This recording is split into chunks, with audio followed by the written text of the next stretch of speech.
अच्छा बेटा जी, ये क्वेश्चन है जून 2332। आप इसमें देखें बेटा जी कि वो कह रहा है कि the equation of the curve x square y minus a y square is equal to 4a³ where a is a non zero constant, show that dy by d x is equal to this. हमने dy by d x निकालना है, हम दोनों तरफ d over d x apply कर देंगे।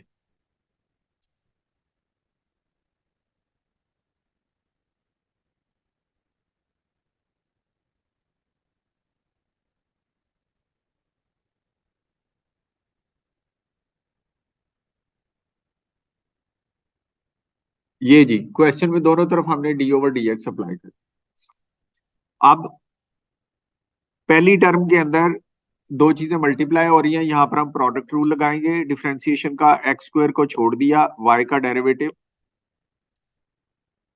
D y over d x plus y को as it is लिखा और एक्स स्क्वायर का derivative 2x minus a derivative से पहले आ जाएगा। कांस्टेंट जो सबके साथ मल्टीप्लाई हो रहा होता है हम उसको डी ओवर डी एक्स से पहले लिख लेते हैं। ये माइनस ए पहले आ गया और वाई स्क्वायर का derivative 2y d y over d x. A constant है, 4a³ भी कांस्टेंट है, तो जीरो हो गया डेरिवेटिव। अब हम dy बाई डी एक्स वाली टर्म्स को एक साइड पे रखेंगे, बाकी सबको अदर साइड पे शिफ्ट कर देंगे। dy over d x common ले लें दोनों टर्म्स में से, x square minus 2ay dy over d x is equal to minus 2xy। dy over d x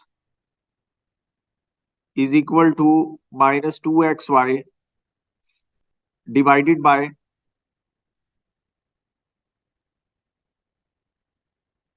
x square minus 2ay। ये जी dy बाई डी एक्स आ गया है। अब इसमें से माइनस कॉमन ले लें नीचे से और ऊपर वाले माइनस से काट दें। 2xy is equal to 2ay minus x square. ये आ गया जी, डेरिवेटिव आ गया इसका।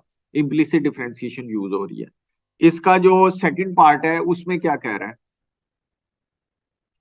इसके सेकंड पार्ट में क्या कह रहा है, पढ़ें जरा थोड़ा सा।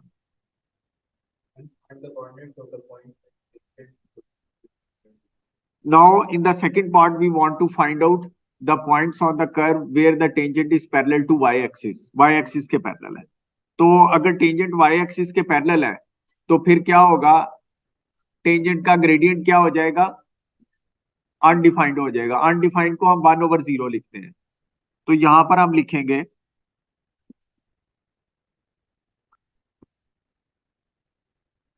2xy ay minus x square is equal to 1/0।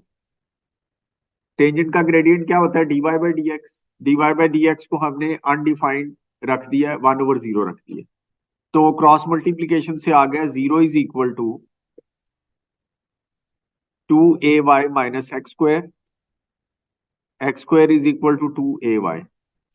अब ये जो एक्स स्क्वायर है, ये इसको वैल्यू को आप कर्व की इक्वेशन में पुट कर दें, ये आ जाएगा 2ay एक्स स्क्वायर की जगह पर dot y minus a y square is equal to 4a³।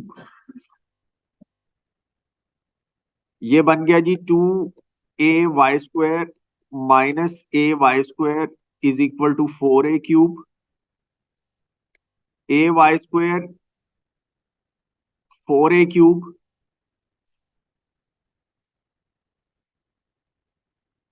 4a square y is equal to 2a y is equal to minus 2a। Under root लेने से पॉजिटिव नेगेटिव दोनों टर्म्स जनरेट होंगी। ये जी, अब इसको हमने x की वैल्यू फाइंड आउट करनी। अब x की वैल्यू हम फाइंड आउट करने के लिए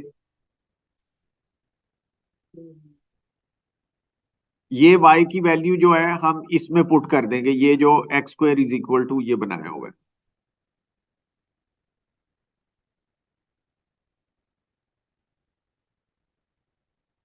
x square is equal to 2a y, y की जगह पे हम 2a पुट कर देते हैं, यहां से आ जाएगा x is equal to 4a स्क्वायर, x square is equal, x is equal to 2a, x is equal to minus 2a।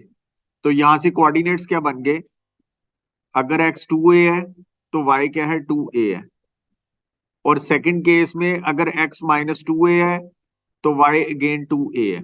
अब हम सेकंड वैल्यू को लेते हैं, सेकंड को हम यूज करते हैं x square is equal to, यही जो इक्वेशन है x square is equal to 2ay, इसके अंदर हम y की जगह पर माइनस 2a पुट करते हैं, x square is equal to minus 4a square, ये क्या हो जाएगा, नॉट एप्लीकेबल हो जाएगा, कॉम्प्लेक्स रूट्स में चला जाएगा। तो these are the two coordinates on the curve at which the gradient of the tangent line is parallel to y axis.